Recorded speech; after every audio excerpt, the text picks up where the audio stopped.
استاد مکرم، گرامی مرتبت، باعث صد افتخار و احترام جناب چودھری غلام مصطفیٰ صاحب، سابقہ وائس چانسلر بہاؤالدین ذکریہ یونیورسٹی اور حال ایڈوائزر پنجاب یونیورسٹی لاہور، محترم استاذ اور میرے قلبی دوست جناب نور الدین جامی صاحب، عزیز القدر نگراں مراقبہ حال کنور تاریخ عظیمی ملتان، میرے لخت جگر اول حکیم اور اب ڈاکٹر وقار یوسف عظیمی صاحب، میرے دوستوں، میرے بزرگوں، میرے بچوں، السلام علیکم۔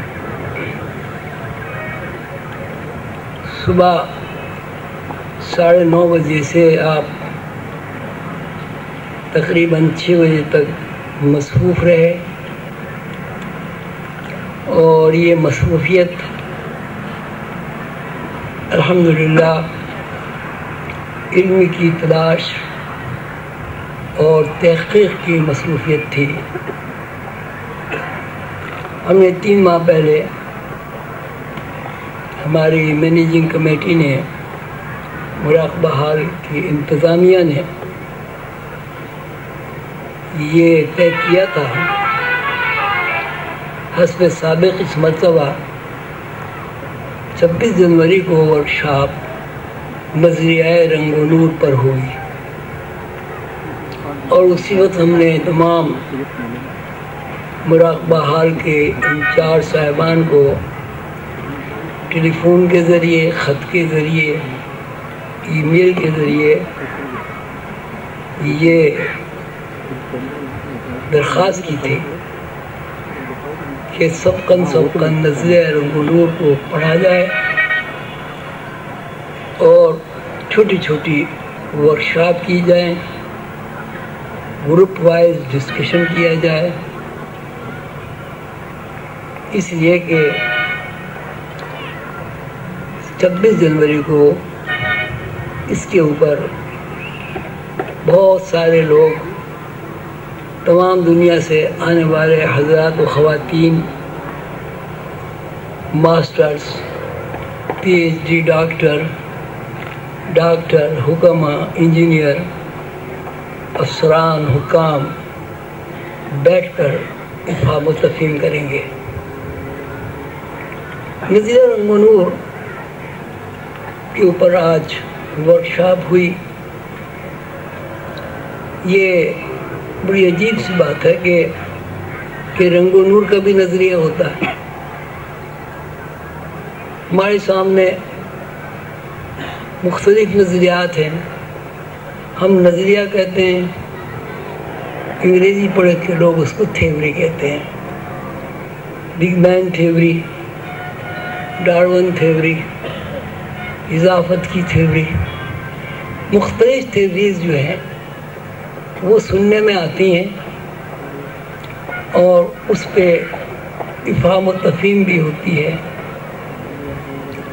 اور کچھ اس طرح اس کا اظہار ہوتا ہے، اس کی پبلسٹی کی جاتی ہے کہ وہ چیز یقینی بن جاتی ہے۔ ہر آدمی یقین کے ساتھ کہتا ہے کہ بس نہیں، انسان پہلے بندر ہی تھا، نہیں بس ایک دھماکہ ہوا، اس دھماکے کی بنیاد پر یہ کائنات بن گئی، نہیں بس انسان جو ہے وہ مچھلی کی اولاد ہے، مچھلی سے ہی پیدا ہوا، نہیں انسان سورج کی اولاد ہے، سورج سے پیدا ہوا۔ مختلف تھیوریز، مختلف نظریات سننے میں آتے ہیں اور نظریات بنتے ہیں، ان نظریات کی موشگافیوں سے فلسفے بنتے ہیں، اور ان فلسفوں سے منطق بنتی ہے، اور ایک سلسلہ لامتناہی علم کا شروع ہو جاتا ہے۔ لیکن یہ بڑی عجیب بات ہے کہ یہ سارے نظریات بالآخر کچھ دور چل کر، کچھ سال چل کر دم توڑ دیتے ہیں اور مر جاتے ہیں، اور ان میں تفرقہ پڑ جاتا ہے۔ کچھ لوگ ماننے والے ہوتے ہیں، کچھ لوگ نہیں ماننے والے ہوتے ہیں، اور پھر ایک وقت ایسا آتا ہے کہ ماننے والوں کی تعداد نہ ہونے کے برابر ہو جاتی ہے اور نہ ماننے والوں کی تعداد کثیر ہو جاتی ہے۔ جیسے ابھی یہ ڈارون کی تھیوری بندر والی، لوگ ہنستے ہیں کہ بھائی انسان کو بندر بنا دیا، حالانکہ اس کے پیچھے بڑی منطق ہے۔ ایسی بات ہے اس نے یہی کہہ دیا کہ بندر تھا۔ اب یہ تو الگ بات ہے کہ بندر کے ہاتھ انسان جیسے ہوتے ہیں، بندر کا دماغ بھی کم و بیش، بندر کے دماغ میں کم و بیش انسان جیسی صلاحیتیں ہوتی ہیں، بندر نقال بھی ہوتا ہے، اور زمین پر اگر کوئی قوم یا کوئی نو نقال ہے تو وہ انسان ہے، اور یہ نقالی ہے جس کی وجہ سے زمین پر انسان نے ارتقا کیا ہے۔ اگر نقالی نہ ہوتی زمین پر ارتقا نہیں ہوتا۔ تو اب ایک نظریہ ایسا ہے جس نظریے میں تراش خراش نہیں ہے، جس نظریے میں ٹوٹ پھوٹ نہیں ہے، جس نظریے میں اگر اختلاف نہیں ہے تو وہ لوگوں کا بنایا ہوا ہے، لیکن نظریہ واقعتاً جو کچھ ہے اس میں کبھی تبدیلی اور ترمیم نہیں ہوئی، اور وہ نظریہ ہے رنگ و نور۔ رنگ و نور نظریہ حدیث و قرآن، حدیث و قرآن کا جو نظریہ ہے وہی رنگ و نور کا نظریہ ہے۔ اس لیے قرآن میں جب کائنات کی ساخت کا تذکرہ کیا جاتا ہے، جب کائنات کی تشکیل کا تذکرہ کیا جاتا ہے، جب کائنات کے بنانے والے کا تعارف کرایا جاتا ہے، تو وہاں روشنی اور رنگ کے حوالے سے بات کی جاتی ہے۔ اللہ نور السماوات والارض، اللہ آسمانوں اور زمین کی روشنی ہے، اللہ آسمانوں اور زمین کا نور ہے۔ اسی طرح اللہ تعالیٰ فرماتے ہیں کہ زمین و آسمان میں کوئی ایک چیز، کوئی ایک ذرہ، کوئی ایک یونٹ ایسا نہیں ہے جو رنگین نہ ہو۔ اب یہ جب تخلیق کا تذکرہ آتا ہے تو قرآن پاک سے یہ بات پوری طرح واضح ہو جاتی ہے کہ یہ کائنات، اس کی دو قسمیں ہیں، ایک اس کی اصل ہے اور کائنات کی ایک نقل ہے۔ کائنات کی جو اصل ہے وہ نور ہے اور رنگ ہے۔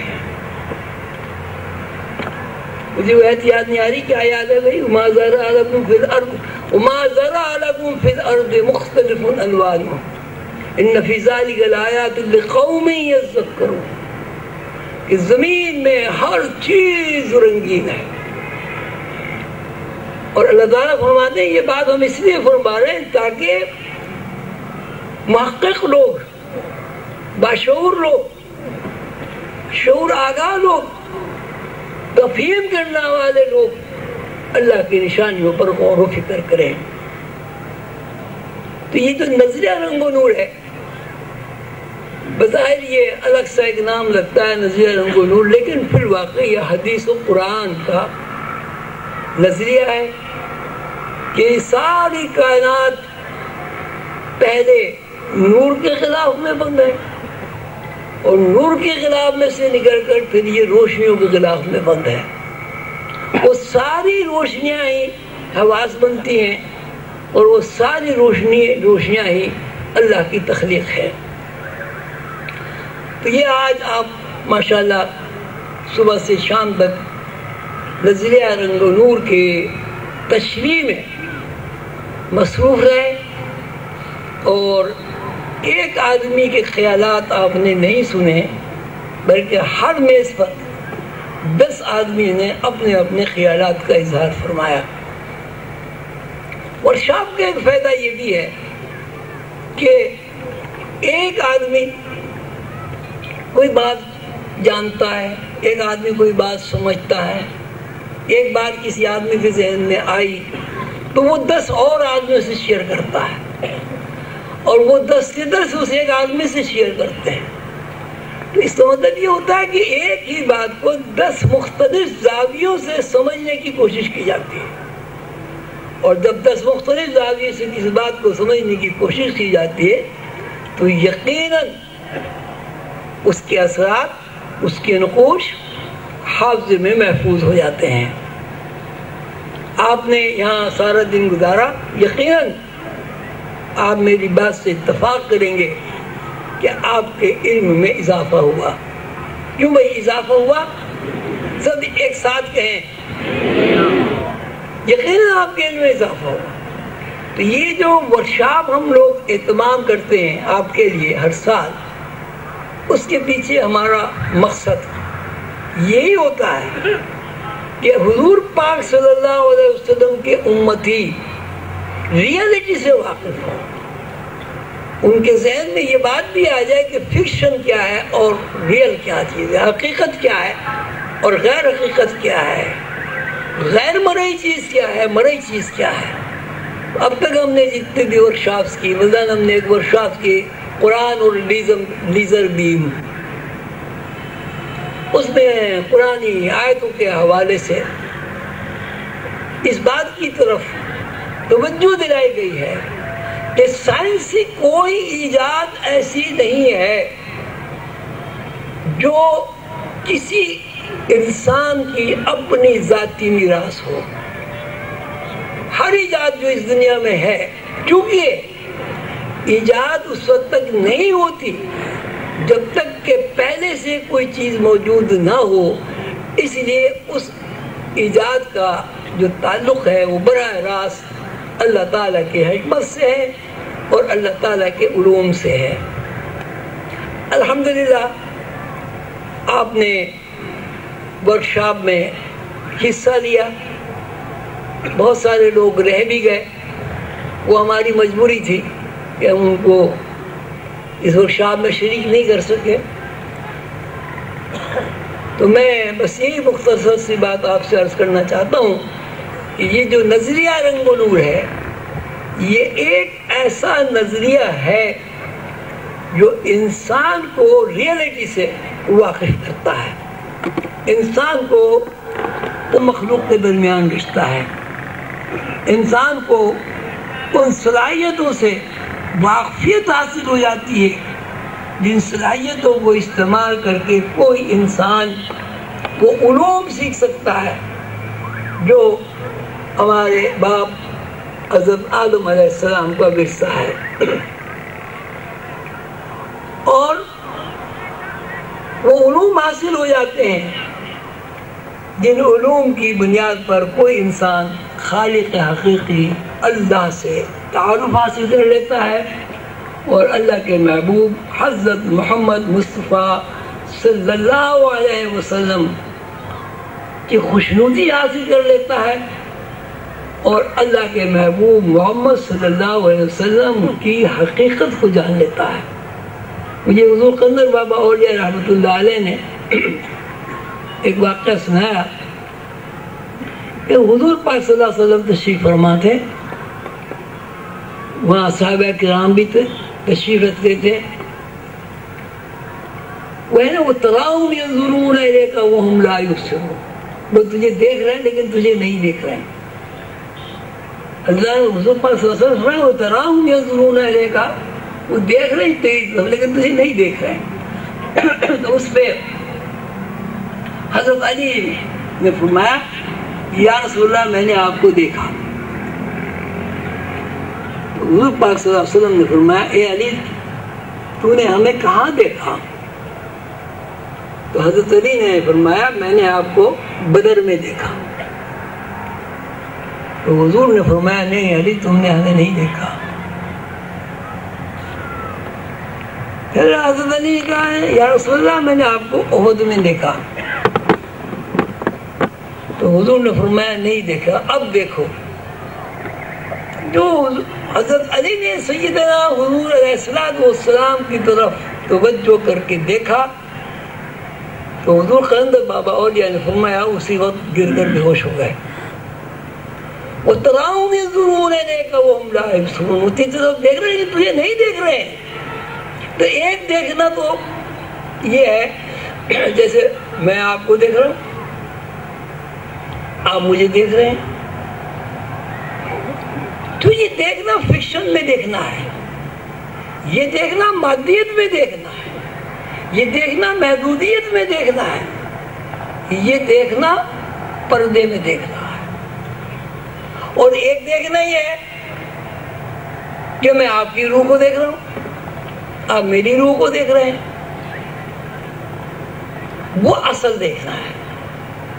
اب آپ غور فرمائیں، یہاں سے ایک پردہ کے پیچھے پھٹے اور ایک دو روحیں آئے، شو ادھر سے نکل جائے، شو ادھر سے نکل جائے، ہمارا کیا حشر ہوگا؟ بتائیے کتنے لوگ ایسے ہوں گے جو بے ہوش نہیں ہو جائیں گے؟ سارے بے ہوش ہو جائیں گے. کیوں؟ اس لیے کبھی ہم نے اپنی حقیقت، اپنی اصلیت کو دیکھنے کی کوشش ہی نہیں کی. ہم اسی جسم کو اصل سمجھتے ہیں، اسی کو دیکھتے ہیں. تو ایک دیکھنا مادیت میں دیکھنا ہے جس کا کوئی اعتبار نہیں ہے. اس لیے کہ بچہ آج پیدا ہوتا ہے، 60 سال تک مسلسل تبدیل ہوتا رہتا ہے. اتنا تغیر، اتنا تبدل اس کے اندر ہو جاتا ہے کہ اگر ہمیں وہ میرے بچپن کی تصویر مجھے دکھائی جائے تو میں اسے نہیں پہچانوں گا. نہ وہ ہاتھ رہتے ہیں، نہ وہ پیر رہتے ہیں، ٹانگیں لمبی لمبی ہو جاتی ہیں، ہاتھ بڑے بڑے ہو جاتے ہیں، بچہ کروٹ نہیں لے سکتا اور بڑا آدمی ڈائمنڈ کی بوری اٹھا لیتا ہے. لیکن جب اس کو چلانے والی چیز، اس جسم کو متحرک کرنے والی چیز، اس کی ریئلٹی جو ہے وہ اس سے رشتہ توڑ لیتی ہے، تو اس کی حیثیت پیدا ہونے والے بچے سے بھی بدتر ہو جاتی ہے. کم از کم بچہ ہاتھ پیر تو ہلاتا ہے، کروٹ تو نہیں لیتا ہے، روتا تو ہے، مسکرا کے دیکھتا تو ہے. لیکن اگر کسی 60 سال کے انسان میں سے اس کی اصل یعنی روح نکل جائے تو اس کی حیثیت بچے جیسے بھی نہیں رہتی. وہ بالکل بیکار، عزب معطل، کوئی اس کا مصرف نہیں سوائے اس کے کہ اس کو جلا دیا جائے جیسے ہندو جلاتے ہیں، یا انسانی احترام کو مد نظر رکھ کر اس کو قبر میں ڈال دیا جائے. تو اس سے ثابت ہوا کہ ہم جو آپس میں جو کچھ ایک دوسرے کو دیکھ رہے ہیں اس میں حقیقت نہیں ہے. یہ غیر حقیقی دیکھنا ہے. حقیقت یہ ہے کہ جو چیز اس جسم کو چلا رہی ہے، جو چیز اس جسم کو متحرک رکھے ہوئے، جس چیز کی وجہ سے اس میں حواس خمسہ ہے، جس کی وجہ سے اس کو بھوک لگتی ہے، پیاس لگتی ہے، جذبات ابھرتے ہیں اندر، اگر آپ اس سے واقف ہیں تو اس کا مطلب یہ ہوا کہ آپ اپنی اصل سے واقف ہو گئے. تو نظر رنگ و نور میں جو کچھ آپ نے پڑھا اس میں امر کا بھی تذکرہ ہے، اس میں حواس کا بھی تذکرہ ہے، اس میں خواب اور بیداری کا بھی تذکرہ ہے، اور اس میں ایک مثال بھی ہے تالاب کی. ضرور آپ نے پڑھا ہوگا. ایک تالاب ہے، آپ اس تالاب کے کنارے جا کر بیٹھ جائیں، ایک چھوٹی سی چھوٹی کنکری چٹکی میں پکڑیں اور اس تالاب میں پھینک دیں. ذرا تصور کریں تالاب کا. آپ تالاب کے کنارے بیٹھے، تالاب ہے، پانی بالکل ساکت پانی،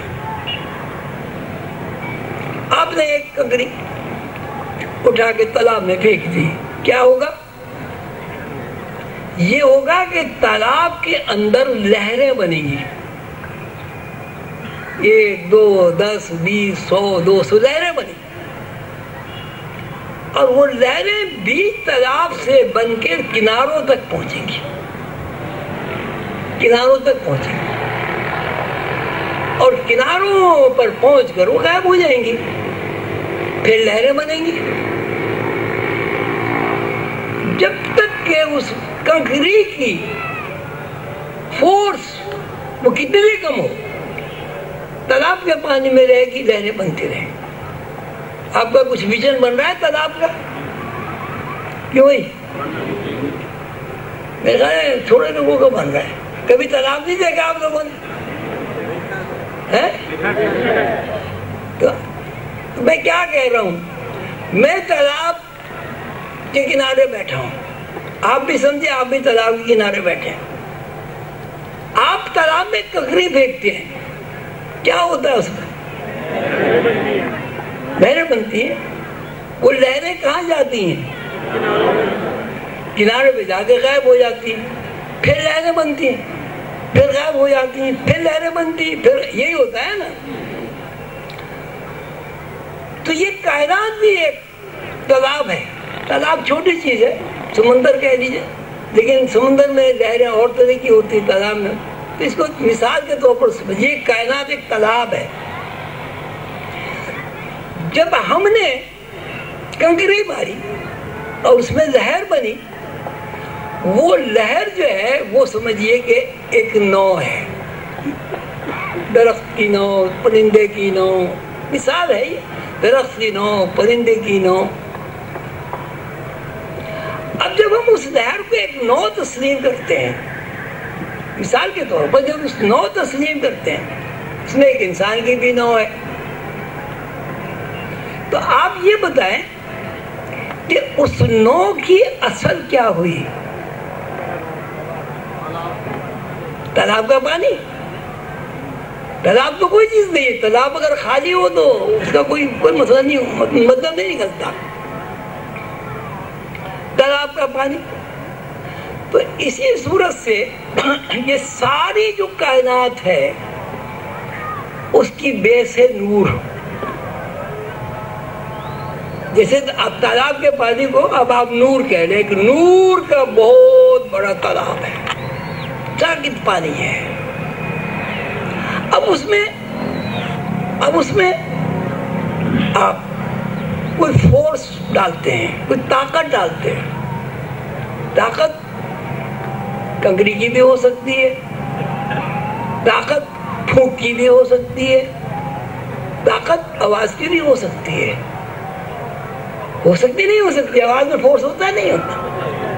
ایٹم بم کی آواز اتنی ہوتی ہے کان پھٹ جاتے ہیں، شیشے ٹوٹ جاتے ہیں، بلڈنگیں گر جاتی ہیں۔ بندوق کی اتنی طاقت ہوتی ہے کہ ہو سکتا ہے کہ آدمی گر کر بے ہوش ہو جائے، اگر اسے پتہ نہ ہو کسی نے پیچھے سے بندوق چلائی نا تو وہ گر کے بے ہوش ہو جاتا ہے۔ اب آپ یہ سمجھیے ایک نور کا دریا ہے۔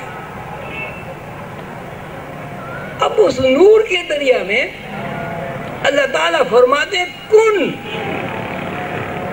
ایک فورس، اللہ تعالیٰ کی ذات، اتنی بڑی ذات جو کائنات کو کن کہہ کے بنا دیتی ہے، کن۔ جیسی اللہ تعالیٰ کی آواز اس تالاب سے جا کے ٹکراتی ہے، تالاب میں لہریں بنتی، وہ ساری لہریں کائنات کی مخلوق ہیں۔ یہ میں مثال کے طور پر کہہ رہا ہوں، وہ ساری لہریں کائنات کی مخلوق ہیں، جنات ہیں، فرشتے ہیں، انسان ہیں، سماوات ہیں، ارض ہے، چاند ہے، سورج ہے، ستارے ہیں، کہکشانی نظام ہے، عرش ہے، بیت المعمور ہے، سدرۃ المنتہا ہے، حجاب عظمت ہے، حجاب کبریا ہے، مقام محمود ہے، تجلی ہے، تدلی ہے، بہت ساری۔ یہ ساری چیزیں کیا ہیں؟ کن کی جو فورس ہے اس کی طاقت کا مظاہرہ ہے۔ اب یہ تو لہروں کا تو یہ مسئلہ ہو گیا۔ اب دنیاوی نقطۂ نظر سے ہم یوں کہیں گے کہ وہ جو لہریں ہیں وہ ہمارا شعور ہے، اور جو تالاب ہے جس میں وہ لہریں بن رہی ہیں وہ ہمارا لاشعور ہے۔ بہت تھوڑا سا ہے، بس میں نے یہ عرض کرنا تھا کہ نظریہ رنگ و نور کا مطلب یہ ہے کہ انسان اپنی تخلیق کے فارمولے سے جب واقف ہونے کی صلاحیت ڈھونڈتا ہے، تلاش کرتا ہے، اس کا نام نظریہ رنگ و نور بھی ہے، اور اس کا نام قرآن و حدیث بھی ہے۔ اذان ہو گئی ہے، اللہ تعالیٰ آپ سب کو خوش رکھے، انشاءاللہ پھر ملاقات ہوگی۔ میں خصوصی طور پر چودھری غلام مصطفیٰ صاحب، نور الدین جامی صاحب اور جتنے بھی حضرات یورپ سے آئے ہیں، پاکستان سے تشریف لائے ہیں، ان سب کا شکریہ ادا کرتا ہوں اور دعا کرتا ہوں کہ اللہ تعالیٰ ہمیں بار بار علم سیکھنے کے ایسے مواقع نصیب فرمائے۔ آمین یا رب العالمین۔ آپ کا بہت شکریہ۔ اور علمی سلسلہ ہے، الحمدللہ وہ جو باغ لگا تھا اب اس پہ پھل لگنے شروع ہو گئے ہیں۔ اس میں ایک تو یہ ڈاکٹر مقصود صاحب نے تھیوری آف کرومولوسس لکھی ہے، اللہ تعالیٰ ان کی اس کاوش کو قبول فرمائے۔ ایک یہ جناب انہوں نے محمد صلی اللہ صلی اللہ علیہ وسلم جلد سوئم کا انگریزی ترجمہ کیا ہے۔ ڈاکٹر مقصود صاحب نے ماشاءاللہ ہماری بہت ساری کتابوں کا ترجمہ کیا، اس میں لوح قلم بھی شامل ہے۔ ان کے لیے آپ سب لوگ دعا کریں کہ اللہ تعالیٰ ان کی کاوش کو قبول فرمائے۔ یہاں مشتاق احمد صاحب نے ایک رائے سلوک کتاب لکھی ہے، یہ بھی ماشاءاللہ بہت زیادہ جلدی کتاب میں ایسا لگتا ہے یہ ڈاکٹر میاں صاحب میں کوئی پریس چھپا ہوا ہے، جلدی کتاب چھپ جاتی ہے ماشاءاللہ۔ تیسری کتاب سندھ میں لکھی ہے عبدالرحمن صاحب نے، وہ ترجمہ ہے مختلف مضامین کا روحانی سلسلے کی۔ میری دعا ہے اللہ تعالیٰ ان سب کی محنت کو اور کاوش کو قبول فرمائے، آپ سب حضرات کو صحت مند رکھے اور اللہ تعالیٰ برکت عطا فرمائے۔ السلام علیکم ورحمۃ اللہ وبرکاتہ۔